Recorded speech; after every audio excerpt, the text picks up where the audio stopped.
선거법 그동안 어렵다고만 생각하셨죠? 친절한 선거 가이드와 함께 하신다면 쉽고 재밌게 알아가실 수가 있습니다. 여러분들이 꼭 알아야 할 선거법 집중 탐구 알찬 정보만 꽉꽉 눌러서 전달해 드릴게요. 네, 오늘도 선거법에 대해 알려주실 전문가분들을 모셨습니다. 국민일보 정치부 신재 기자님, 신중권 변호사님, 중앙선관위 이은혜 선거안내센터장 함께해 주셨습니다. 반갑습니다. 안녕하세요. 안녕하세요. 네, 반갑습니다. 제21대 국회의원 선거가 코앞입니다. 이제 선거법에 대해서 공부를 하다 보니까 한 표의 힘이 새삼 위대하다는 걸 또 깨닫고 있습니다. 제가. 그렇습니다. 자, 깨끗하고 청렴한 정치 실현은 후보자뿐만 아니라 유권자의 손과 책임에 있다고 해도 과언이 아닐 텐데요. 자, 그래서 준비해봤습니다. 친절한 선거 가이드. 오늘은 선거 여론조사에 대해서 알아보도록 할 텐데요. 먼저 화면으로 만나보시죠.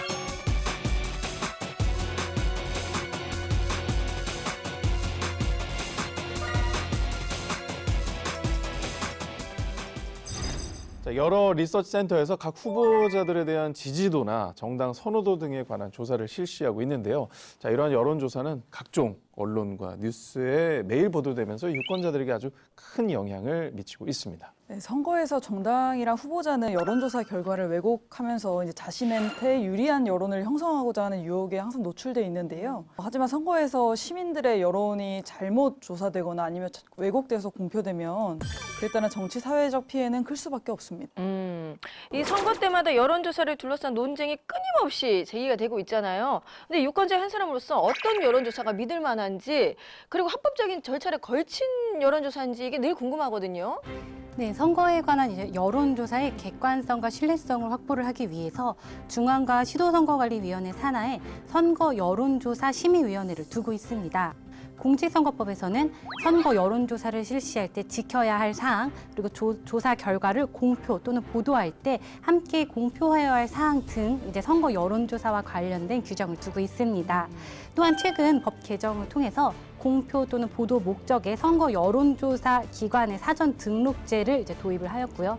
선거 여론조사 실시 신고를 의무화하는 등 선거 여론조사에 대한 법률적 요건을 대폭 강화하였습니다. 선거 여론조사 심의위원회가 또 만들어지고 선거 여론조사에 대한 규제가 강화되고 있다는 건 그만큼 선거에 있어서 여론조사의 비중이 아주 크다는 걸 의미하겠죠. 맞습니다. 예. 그 선거 여론조사 결과가 선거에 미친 영향이 클 수밖에 없어요. 점점 더 그렇게 될 것 같고요. 근데 조사 결과가 만약에 사실과 다르게 공표된다면 어떻게 했습니까? 선거의 공정성을 담보할 수 없겠죠, 당연히. 그래서 이제 주요 위반 행위 유형을 살펴보면요. 첫 번째가 이제 원래는 정상적으로 실시된 선거 여론조사 결과를 사실과 다르게 왜곡해서 공표하거나 보도하는 경우가 있고요. 두 번째가 이제 여론조사 과정에 이제 개입하는 겁니다. 조작을 통해서. 그다음에 그래서 왜곡된 결과를 산출한 후에 이제 공표하거나 보도하는 경우. 그다음에 세 번째가 이제 원래 사실상 하지도 않았어요. 안 했어요? 네, 안 했어요. 심지어? 존재하지 않은 선거 여론조사 결과를 공표하는 경우. 너무 심하다 이거는. 이건 좀 심하죠. 네. 그다음에 이제 왜곡된 선거 여론조사 결과에 대해서 그 사정을 알면서 제3자로부터 이제 전달받아요. 그러고 나서 그대로 이제 공표하는 거예요. 나는 몰랐다. 나 몰랐다.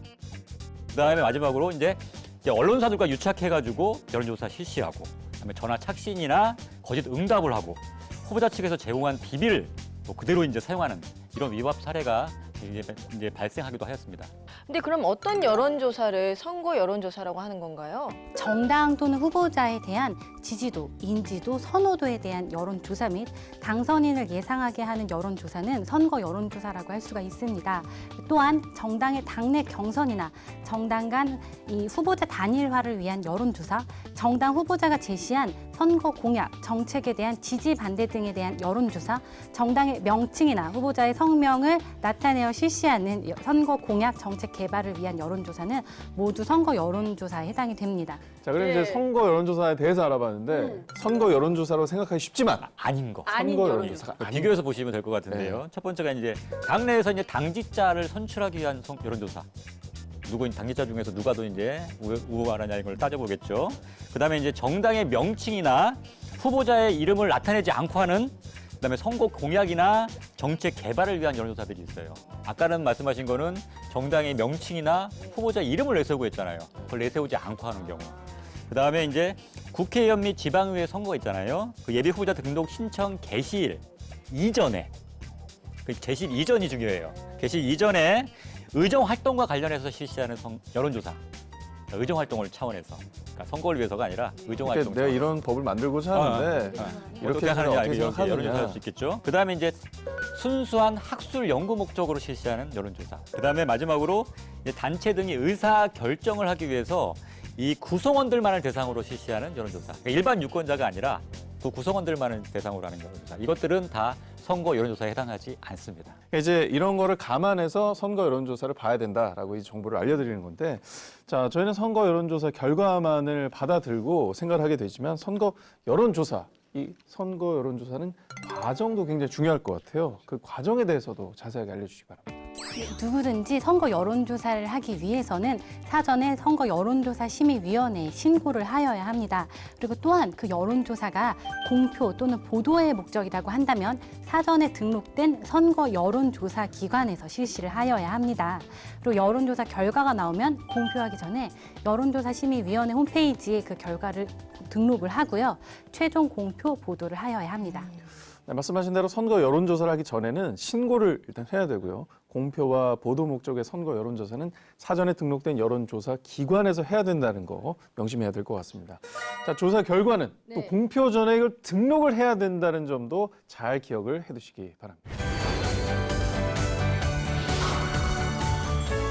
가끔 우리 선거 여론조사 전화 받잖아요. 저는 끊거든요. 죄송해요, 바빠요! 이렇게 끊는데 이건 어디서 전화를 하는 거예요? 누가 전화를 저한테 하는 거예요? 예, 지금 공표나 보도 목적으로 이 선거 여론조사를 실시하려고 하는 경우에는 여론조사 기관이라든지 단체가 이 조사 시스템이나 분석 전문 인력 등 요건을 갖춰서 관할 선거 여론조사 심의위원회에 사전에 등록을 신청을 하고 등록된 업체만이 이제 이런 여론조사를 실시를 할 수가 있습니다. 그 여론조사 업체는 순수 민간 기업이고 뭐 수를 뭔가 추정해보건데 한 200~300개 정도로 그렇게 되는 것 많아요? 같고, 네. 그리고 2019년 9월 28일 기준으로 중앙선거 여론조사 심의위원회에 등록된 선거 여론조사 가능 업체는 80개.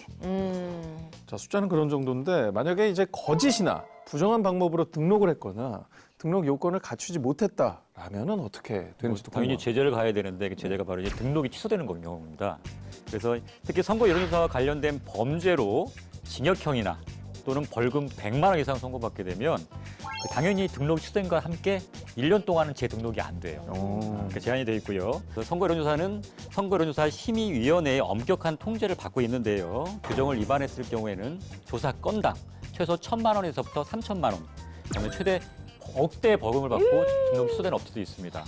그래서 2018년부터 2019년까지 이렇게 등록이 취소된 업체는 4개 업체가 있습니다. 자, 선거에 관한 여론조사는 정당 후보자 결정, 또한 선거 전략의 수립 등 매우 중요한 역할을 담당을 하고 있는데요. 여론조사 실시 전에 반드시 신고 절차를 밟아야 한다고 하는데 신고 기한은 언제부터입니까? 네, 공표 보도 여부를 불문하고요. 선거 여론조사를 실시하려고 할 때에는 누구든지 여론조사 개시 전 이틀 전까지 관할 선거 여론조사 심의위원회 홈페이지를 통해서 여론조사의 목적, 그리고 표본의 크기, 조사 지역 일시 방법, 전체 설문 내용 등을 신고를 하여야 합니다.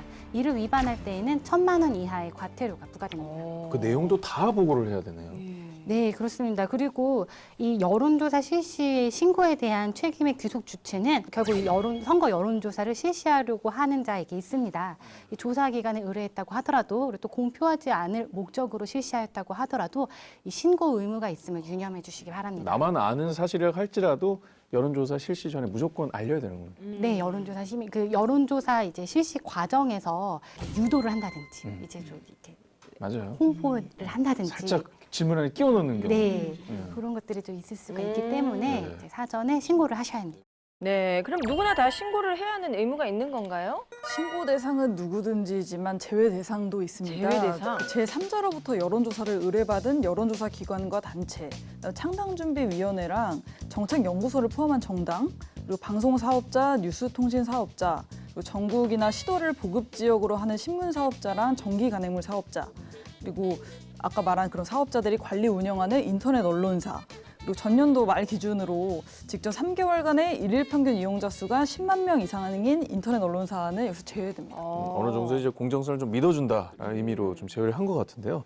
자, 가끔 보면은 그런데 같은 지역에서 비슷한 시기에 조사를 해도 후보자들마다 내가 1등이네.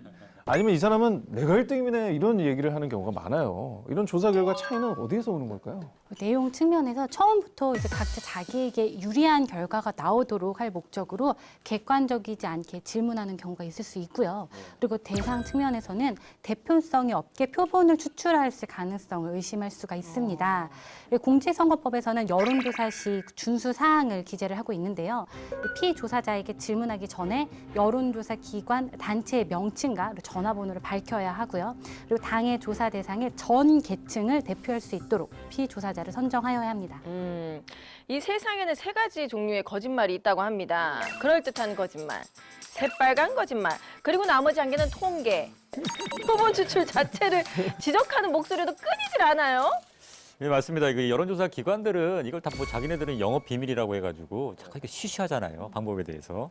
그래서 이제 표본 추출 방식 등에 대해서는 일절 비밀로 유지하고 있는데요. 그래서 과연 이게 표본 추출 제대로 맞아. 했냐, 네. 공정하게 했냐, 항상 이런 의문들이 항상 발생하고 있어요. 그래서 이런 준수 사례를 지키지 않아서 발생한 이제 위법 사례들을 좀 몇 가지 살펴보면 첫 번째가 이제 그 여론조사 기관 대표자가 정당으로부터 제공받은 정당 명부만을 대상으로 해가 여론조사. 그러니까 예. 부산에 전화해서 롯데가 우승할 거라고 생각하십니까? 물어보는 건 똑같잖아요. 당연히 그렇죠. 예. 이런 것들은 전 계층을 원래는 대표할 수 있는 여론조사가 돼야 되는데 그걸 위반했다는 혐의로 해가지고 징역 6월이 선고된 사례가 있고요. 그다음에 여론조사 팀장이 피조사자 지역을 묻는 질문을 아예 처음부터 안 해요. 어느 지역에 사세요? 이걸 묻지 않아요. 그렇게 해가지고 원래는 조사 대상 전 계층을 대표할 수 있는 방법으로 피조사자를 선정해야 한다는 것도 위반했고, 그다음에 특정 연령대 응답값을 임의로 조정을 해요. 막. 아이고. 조작이죠, 일종의. 그래서 피조사자의 의사를 왜곡했다는 혐의로 해서 벌금 300만 원을 받은 사례가 있습니다. 그렇습니다. 자, 결국 이 여론조사라는 걸 신뢰할 수 있느냐 여부는 누가 답변을 했느냐, 또 질문을 어떻게 했느냐 이 두 가지 측면을 또 묻고 따져봐야 될 것 같다는 사실이 생각이 나는데요. 네, 선거 여론조사를 실시할 때 지켜야 할 유의사항에 대해서 생각해 볼 수 있는 저희가 꽁트를 아, 오늘도 꽁트 나옵니까? 준비해봤습니다. 마음 같아서는 두 분께 그래 하고 싶은데, 아, 정말. 저희 둘이서 네. 하도록 하겠습니다. 저는 중앙구에 사는 선관위입니다. 자, 선거를 앞두고 최근 여론조사 전화 한 통을 받았는데 여보세요. 여론조사 기관 리터치입니다. 귀하에 사는 곳은 어디입니까? 저는 중앙구입니다. 귀하가 지지하는 후보가 있습니까? 대한 후보인데. 대한 후보. 대한 후보를 지지하는 이유가 무엇입니까? 뭐 대한 후보 뭐 공약도 마음에 들고 음흠. 또 뭐 후보의 선호도는 어느 정도입니까? 그냥 뭐 제가 생각했을 때는 그냥 민국 후보의 지역 발전 공약에 대해서는 어떻게 생각하십니까? 무슨 후보? 민국 후보는 변호사입니다. 전문직이니 국회에 진출하는 것에 대해서 어떻게 생각하십니까? 저 말을 왜 더듬고 그러세요? 뚜뚜뚜뚜뚜뚜뚜.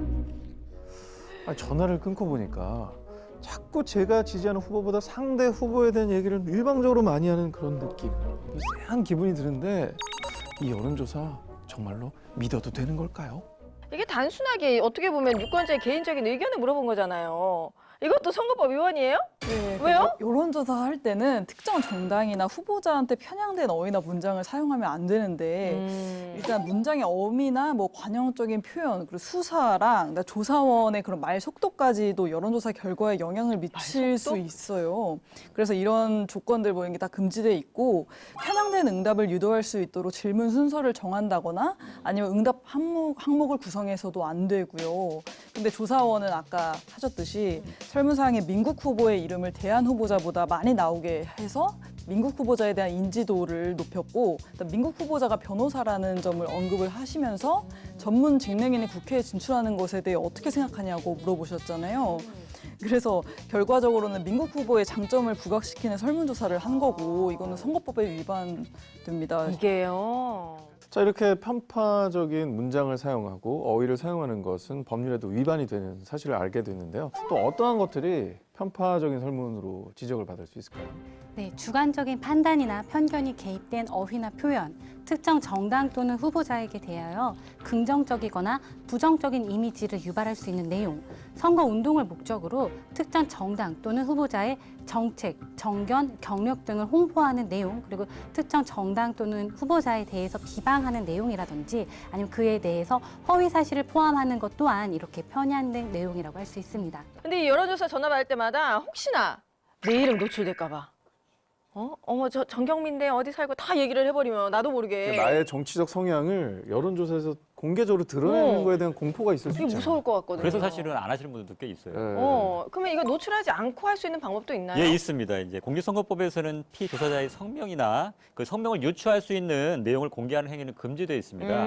그래서 휴대전화 이용이 지금 대부분 다 보편화돼 있잖아요. 네. 그래서 이제 개인정보의 노출 없이도 조사 과정의 민주성과 결과의 이제 신뢰성을 확보하기 위해서 휴대전화 가상번호 제도라는 게 생겼어요. 이게 이용자의 휴대번호가 노출되지 않도록 선거 여론조사에 사용할 전화번호를 가상의 번호로 변환해서 제공하는 그러니까 겁니다. 랜덤에서 이렇게 추출해가지고 그것도 변환시킨다는 거예요. 그쵸, 그쵸. 아니 저희가 요즘에 택배 받을 때 맞아. 가상번호 070 그걸 오거든요. 안심번호라는 게 예, 맞아요. 있잖아요. 네. 그런 똑같은 개념이에요. 어. 그래서 안심번호가 노출돼 있고 그걸 전화하면 직접 내 휴대전화로 연결되는 방식. 아. 이렇게 해서 내 전화번호가 직접적으로 노출되지 않도록 하고 있습니다. 자, 선거 여론조사 기관이 휴대전화 가상번호를 이용하려면 그러면 어떻게 해야 하는지 궁금합니다. 네, 선거 여론조사 실시 개시일 전 열흘까지 관할 선거 여론조사 심의위원회에다가 요청서를 제출을 하면 해당 위원회는 3일 이내에 요청서를 이동통신 사업자에게 송부를 하게 됩니다. 이동통신 사업자는 7일 이내에 휴대전화 가상 번호를 생성을 해서 유효 기간을 설정한 다음에 관할 선거 이제 여론조사 심의위원회를 경유하여 선거 여론조사 기관에 제공합니다. 통신의 직원이 몇 명이 왜 어떻게 다 이렇게 나와요? 아니, 그리고 통신사도 우리가 모르는 일을 하고 있었어요. 진짜 이런 일도 한다는 걸 몰랐어요. 네, 규정되어 있습니다. 네. 공직선거법. 그럼 이 선거 여론조사 실시와 관련해서 제한되는 사항도 또 있을까요? 선거일 전 60일, 그러니까 21대 총선의 경우에는 2020년 2월 15일부터 후보자나 정당의 명의로 선거에 관한 여론조사를 할 수 없고요. 그러니까 투표용지랑 유사한 모형에 의한 방법을 사용해서 여론조사를 할 수 없습니다. TMI지만 선거일 전 60일이 제 생일이네요. 자, 유권자들이 가장 궁금해하는 건 바로 여론조사의 결과일 겁니다. 자, 선거에 관한 여론조사 결과 공표는 단순히 현재 여론 상황을 알리는 데 그치지 않고 이 결과에 따라서 여론의 변화를 만들거나 주도해서 선거 결과에도 당연히 영향을 미치게 되지 않겠습니까? 네, 그렇습니다. 그리고 이제 먼저 공표라 함은 그 수단이나 방법의 여하를 불문을 하고 이제 불특정 다수에게 알리는 것을 저희가 공표라고 하잖아요. 그러니까 이게 마음의 결정을 안 했는데 저 사람 1위래. 그럼 나도 그럼 되나 보다. 그냥 뭐. 그리고 내가 생각했던 사람보다 다른 사람이 이르면 내가 잘못 생각하고 있나? 그렇지. 이런 생각을 하게 돼요. 그리고 상대편 후보를 지지했는데 좀 차이가 나요. 아유, 투표하러 뭐하러 가니 질 건데 맞아. 포기해야 되겠다 이런 생각도 할 수 있어요. 그래서 우리 아나운서님께서 말씀하신 그런 문제점이 발생할 수 있기 때문에 선거 여론조사 결과 공표 이렇게 보도에도 제한이 있습니다. 존재하지 않는 여론조사 결과를 허위로 작출하는 것도 왜곡에 해당이 됩니다. 그리고 또한 선거일 전 6일, 선거일 전 6일은 이제 제21대 국회의원 선거에서는 2020년 4월 9일에 해당이 되는데요. 이 4월 9일부터 선거일에 투표 마감 시간까지 선거에 관하여 정당에 관한 지지도나 당선인을 예상하게 하는 여론조사의 경우야 그 결과를 공표하거나 인용하여 보도할 수가 없습니다. 사람 심리가 잘 되는데 붙고 싶은 마음도 있지만 맞아. 지는 사람 응원하고 싶은 마음도 있고. 그래서 사실 뉴스를 하면서 선거 여론조사 결과에 대해서 보도를 한 바가 있었는데 자, 선거 여론조사 결과가 나왔는데 공표 보도를 못하는 경우도 있는지 궁금합니다. 네, 있습니다. 저희 중앙선거 여론조사 심의위원회 홈페이지에 등록되지 않은 여론조사 결과는 이제 공표 또는 보도를 할 수가 없습니다. 이를 위반하면은 3천만 원 이하의 과태료가 부과가 되게 됩니다. 또한 이제 정당 또는 후보자가 실시한 해당 선거에 관한 여론조사 그리고 사전에 등록되지 않은 여론조사 기관이 실시한 선거 여론조사 결과 그리고 여론조사 심의위원회로부터 이제 고발되거나 여론조사에 관한 이제 범죄로 기소된 업체에서 기관에서 실시한 여론조사는 공표 또는 보도가 금지가 됩니다. 공표 보도 시에는 충족해야 할 최소 표본수가 있는데요. 이번 국회의원 선거에서는 최소 표본수가 전국 단위 조사에는 1,000명, 그리고 지역구 국회의원 선거의 경우에는 500명 이상인 선거 여론조사 결과만 공표 또는 보도할 수가 있습니다. 이것도 또한 위반하게 되면은 3천만 원 이하의 과태료가 부과됩니다. 아무래도 언론이 선거 여론조사 결과를 가장 많이 공표 또 보도하게 되잖아요. 그런데 꼭 또 지켜야 될 사항이 있는지 예, 궁금하네요. 있습니다. 이제 언론사에서 선거 여론조사 결과를 공표 보도할 때는 그 선거 여론조사 기준으로 정한 12가지 사항을 함께 공표 보도해야 됩니다. 그게 뭐냐면 이제 조사 의뢰자, 조사 지역, 그다음에 조사 일시와 대상, 그다음에 응답률, 그다음에 질문 내용 등 12가지 사항을 최초 공표 보도 때 함께 공표 보도해야 됩니다. 이를 어길 시에는 마찬가지로 1,500만 원 이하의 과태료가 부과될 수 있습니다. 12가지나 된다니까 상당히 많네요. 그렇죠, 많아요. 예. 자, 이미 발표가 된 여론조사 결과를 인용하는 경우도 굉장히 많습니다. 인용해서 공표 보도를 할 때도 특별한 제한이 있습니까? 네, 이미 공표 보도된 여론조사 결과를 다시 인용해서 공표 보도하는 경우에는 조사 의뢰자, 선거 여론조사 기관, 조사 일시와 함께 그 밖의 사항은 중앙선거 여론조사 심의위원회 홈페이지 참조라고 표기를 해야 되고요. 이를 위반할 시에는 과태료 1,500만 원이 부과됩니다. 네. 그러면 개인이 이제 여론조사를 공표하거나 공유할 때도 동일하게 지켜야 되는 건가요? 네, 이제 개인 등 누구든지 문자 메시지, SNS, 인터넷 홈페이지 이렇게 등을 이용해서 언론에 공표 보도된 선거 여론조사 결과를 인용해서 공표를 하는 경우에는요. 조사 의뢰자, 그리고 선거 여론조사 기관, 조사 일시, 그리고 그 밖의 사항은 중앙 여론조사 심의위원회 홈페이지를 참조하시기 바랍니다라는 이러고서 표시를 하거나 아니면은 아까 우리 기자님께서 말씀하셨던 그런 공표 보도 요건이 이제 충족된 언론 기사들 등의 이제 링크를 이제 첨부를 하여야 합니다. 근데 그런 것 없이 단순히 선거 여론조사 결과만을 인용 공표 이렇게 하는 경우에는 공직선거법에 위반이 됩니다. 개인 메신저도 그렇게 해야 되는 게 원칙적으로는 존재한다는 사실이 굉장히 놀랍네요. 선거 여론조사는 유권자의 여론을 알려주고 선거 전략 수립에 도움을 주는 순기능이 정말로 많습니다. 그런데 부정확한 여론조사 결과를 이용해 자신에게 유리한 방향으로 유권자의 표심을 왜곡하고 또 선거 결과에 영향을 주는 일은 절대 없어야겠습니다. 총선이 다가오면서 선거 여론조사가 많아질 텐데 저는 이걸 보도하는 입장에서 좀 유익 있게 잘 지켜보고 보도 공표 요건도 잘 지켜야겠다 이런 생각을 했습니다. 3인 성호라고 세 사람이면 없던 호랑이도 만들어낸다는 말이 있잖아요. 저는 이 여론조사가 그렇게 없던 호랑이도 만들어낼 수 있는 힘이 있다고 생각을 합니다. 이제 국민 의사를 이제 반영하는 그런 여론조사는 대의성, 민주주의의 대의성을 보완할 수 있는 기제입니다. 정말 이번에는 여론조사 전화 받고 싶어요. 네, 이번에는 안 끊고 다 할 거야. 정말로요? 예, 이번에는 해보려고요. 예, 약속해주세요. 약속? 귀여우시네요. 선거의 공정성이 침해되는 것을 방지하는 선거법 위반 행위를 목격할 경우에는요. 전국 어디서나 국번 없이 1390 기억해주세요. 자, 선거 정보를 바로 알고 선거에 참여하는 길, 민주정치 발전으로 가는 길입니다. 오늘 함께해 주신 여러분 대단히 고맙습니다. 감사합니다.